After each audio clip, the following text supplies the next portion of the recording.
Basic Ginga movements, the movements you use in between the moments when you're playing capoeira with your opponent. This basic series is designed to help you to move smartly and safely in those moments between moments. It's valuable for us to appreciate that each one of these movements has its own purpose and its own intention, its own tone. So as we move through the individual movements, we're going to take the time to understand why we're doing this movement, to get a feel for the intention behind the movement, and then practice to deliver it. As we start to look at the basic Ginga movements, it's valuable for us to appreciate that each basic Ginga movement has its specific purpose. Some movements are used to fake or to feign forward and take up space between yourself and your opponent. Some movements are designed to give some space away, to relax your opponent and hopefully draw them forward, or just to allow yourself a little bit of extra space to do something else. Some movements are there just to hold my space. They're there for me to be in preparation for whatever my opponent might do next. Some movements are just designed to reposition ourselves in and around the roda. Some go high, some go low, but that's the idea. So we're going to start with a basic step. So the basic Ginga step is just an extension of the Ginga position, one side to the other, and we're just adding it in the middle. My regular Ginga comes here, and then I just take an extra little step, 1 and 2, and up on the other side. 2, 3 Gingas, and we can go back. I want to make sure my hands are up to protect my face, and I can get a feel for how it works nice and simply. There's 2 or 3 different ways to use this step, but this is the most basic version, and that's where we're going to start today. 1, 2, 3, and across. So now we're going to use the same basic Ginga step, but this time in a more circular fashion. Basically the same thing. I'm going to start with 3 Gingas. 1, 2, 3, and this time as I come around, I reorient myself to make sure that I'm facing the center or wherever my opponent might be. 3, 1, 2, 3, and it just gets us around. 2, 3, beautiful. Another way that we use the basic step is from the Ginga position. The original version we just looked at comes from cadeira through cadeira. The other version helps us to take angles around the corner. So if I'm right here in my Ginga and this is the central focal point of the roda, then what I'm going to do is I'm going to Ginga once, twice, 3 times for now. And from here, I'm just going to take a 90-degree angle. I'm going to drive with my elbows, end up with my arm up. Now I'm 90 degrees around the corner. We can do 4, 3, 2, 1. Now I'm ready to go back, so I'm practicing the opposite side. Again, this arm up as we go. 1, 2, 3, 4, skip around. 1, 2, 3, 4, and I skip. 1, 2. Remember that you're moving in a direction. So if I'm moving my body in this direction, I should be leaning away a little bit just in case there's a counter kick coming. I'll show you the same thing on the other side. 2, 3, and 4. So as I'm moving this way, there could be a counter kick coming or a kick coming to cut me off. So I want to make sure there's a little bit of lean and everything's up here and it's protected. So now let's look at the balanço. Balanço is a new position relative to our opponent. So I'm going to start with the sideways position and explain what's happening. So if my opponent was right in front of me, so far everything we've done with the Ginga and the step has been with our hips, toes, and knees facing forward. This is the first time we're going to put ourselves into a sideways relative position to our opponent. So from my Ginga, what's going to happen is this heel is going to turn to the floor. So I'm just pivoting on the ball of that foot. Now the toes on this foot, they're going to come up and turn sideways. So I'm pivoting on the toes with the rear foot and the heel on the front foot to put myself in the sideways relative position. It's going to be driven by my arms and my shoulders though. The basic version of a balanço is going to be this elbow drawing back and this one replacing. I always want to have one hand between myself and the person who's my opponent, and then it comes back. 1, 2, and back. When I'm here now, the heel comes down, the toe comes back up. I want my shoulders to be in between my hips and my knees. That way I'm upright. I don't want to go too far forward. I don't want to be too tall. I want to find a nice happy medium. And again, this elbow is up, forearm parallel with my opponent, elbow low enough to protect my ribs, and shoulder here enough to protect my face if I needed to. My head would be on the side like this. As I come back, toes come back up, heel comes back up, and I pivot to here. So let's just do that again, nice and slowly. Elbow drives back, hip rotates, ball of your foot, heel down, toe up to here, and back. Bent legs. 1, 2, and back. Now this is a position also that we use to load up a lot of kicks, so it's a wonderful place to just come in and then come back from. The more often I'm in and out of this particular position without throwing a kick, the better I can disguise when I do decide to throw a kick. So it's a super valuable movement. At the same time, I'm moving my head away from my opponent, giving a little bit of extra space, and that's advantageous too. Let's do a couple on the other side. So elbow is up, knees are bent, toes, hips facing front. Shoulder, elbow, hip rotates, ball of your foot, heel down, toes come up on the front foot. Keep your weight in the middle, heel, toe. 1, 2, 3, 4. 1, 2, 3, 4. Remember to sit when you get there. I don't want to be too tall. Okay, so now let's do it with 3 gingas. 1, 2, 3. Finish your ginga first. Balanço, come back. 1, 2, 3. Finish your ginga first, come back. 1, 2, finish. Balanço, back to your ginga. 1, 2. Sometimes it's okay to finish it all the way in ginga.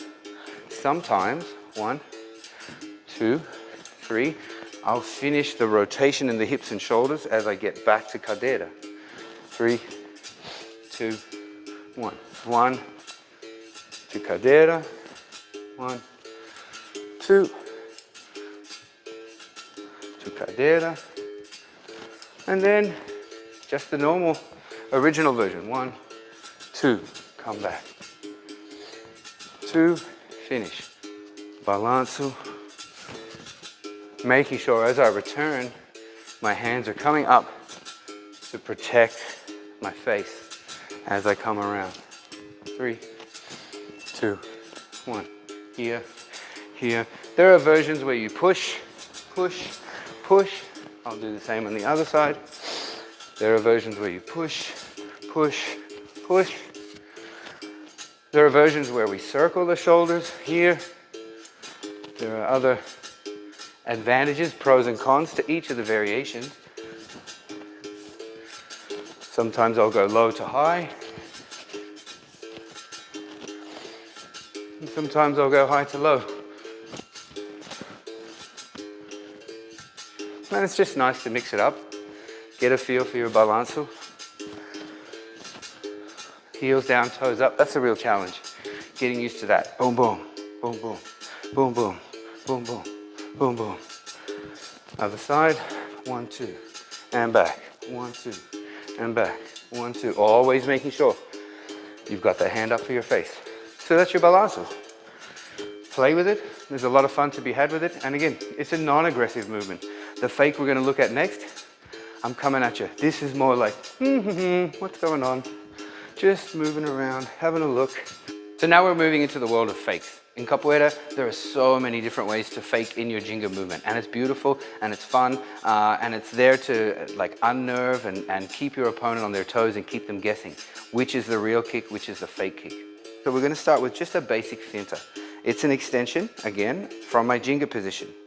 I'm in my ginga position here, and we're going to start with a nice, very basic version. I step to cadeira, and I'm leaning away, and I'm going to twist. I'm going to throw my shoulders and my hips. I've got to make sure when I arrive, I've got my arm in front. So we've just like circled out forward, and when we return, we're going to bring the feet together and then come back. So I've drawn like a quarter of a circle shape. From ginga, lean, swing. As I bring it back, I kind of drop this elbow and shoulder a little bit and then raise the rear one so that I can have my weight in a nice way to return back to cadeira. Ginga, cadeira, finta, back, to ginga. One more time. Cadeira, finta, back, here. Let's look on the other side. 1, 2. Cadeira, swinging it out, bringing it back, getting to cadeira, and back to your ginga. Again, swinging it out, bringing it back. 2 more times. Out, back, out, and back. So when we do it as we're doing our ginga, we now need to think about our intent. Is my intent to relax you or to keep you guessing? So when I give my finta, I should give it a little bit of surprise to it, a little bit of flavor. Because this isn't scary to somebody, right? We got to learn to move slowly. We got to appreciate how the movement works, but then it's time to start making it work.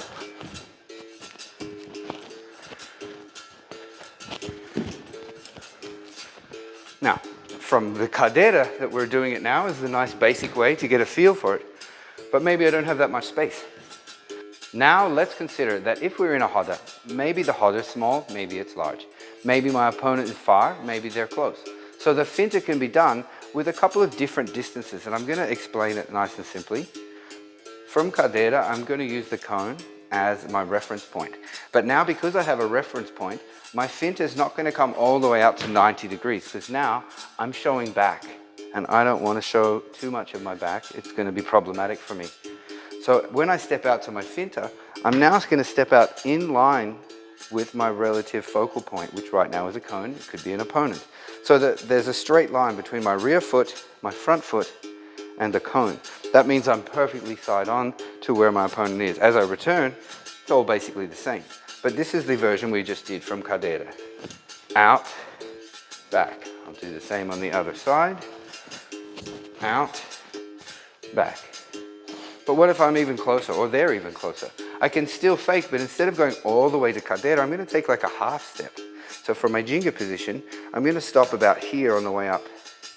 As I start to turn my foot, my hips will turn, and now I've got a good relative position again, but I'm not too close. I can return, ginga to the other side, and same thing, 1, 2.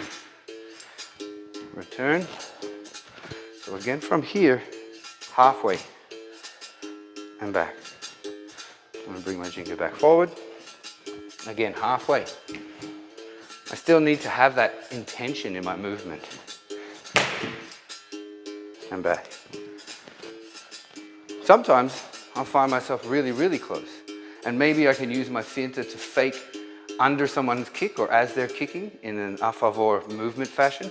Or maybe I just don't have the space in front or behind me and I still want to fake. So from here, I'm literally going to be on the spot. Boom, boom. I might be able to come back to ginga. Or once I'm here, again, remember the space is tight. Maybe I can't move back, so I'll move around. And again, orient myself in a way that my hips, my toes, and my knees are facing my focal point. So again, fake, boom, boom, straight line towards your target, come around, back to my ginga. 2, 3, boom, boom, and around. 3, 2, and again, you see there's a circular fashion to this, boom, boom, and around. 2. So now we've got 2 different ways that we're finishing our fakes too, because I can use the forward fake like that. 1, 2, and then circle around. Here, boom, boom, and circle around. So far in this video, we've used a ginga step that moves us around left and right. We've used the balanço, a movement that kind of gives away some space, a movement that moves to the back. We've also used those fintas and the fakes. They move us forward, they advance us. So that's taking space. Now we're going to look at something that's just holding our space. And it also happens to be the first esquiva or escape we're going to learn. But I can use it just to bounce into my cadeira, wait here a little bit longer, perhaps perceive and a movement or an attack by my opponent and have a greater ability to respond. Or maybe I'm just trying to break my rhythm and come back. So from my Ginga position, I'm going to go one side, not all the way down, about 45 degrees, arm in front. As I switch to the other side, other arm in front. And then I just come back to my Ginga. One Ginga, let's do 3. 2, 3, now I'm going to the other side. Side, side, and just like the balanço, 1, 2, 3, you could push here, little push, keep more space. Little push, keep more space. But always bringing these hands back up. 3, 1, 2. Don't worry about the push in the start. Just get a feel for this little side to side. We call this lateral, lateral. Side, side. One more time. Boom, boom. And we're good to go. Nice and wide, nice and long. 3 Gingas. Head slightly on the side. Back to my face. Lateral, lateral. That's a great start for your basic Ginga movements, learning to navigate ourselves and move smartly and safely. In the next video, we're going to add 1 or 2 other movements, and then we're going to start piecing them together and finding ways for us to flow. If you enjoyed this video, please take a moment to subscribe, hit that like button, hit the notification button, and if you see any value in the work I'm doing, please take a moment to share some of these videos with a friend. Thanks for watching.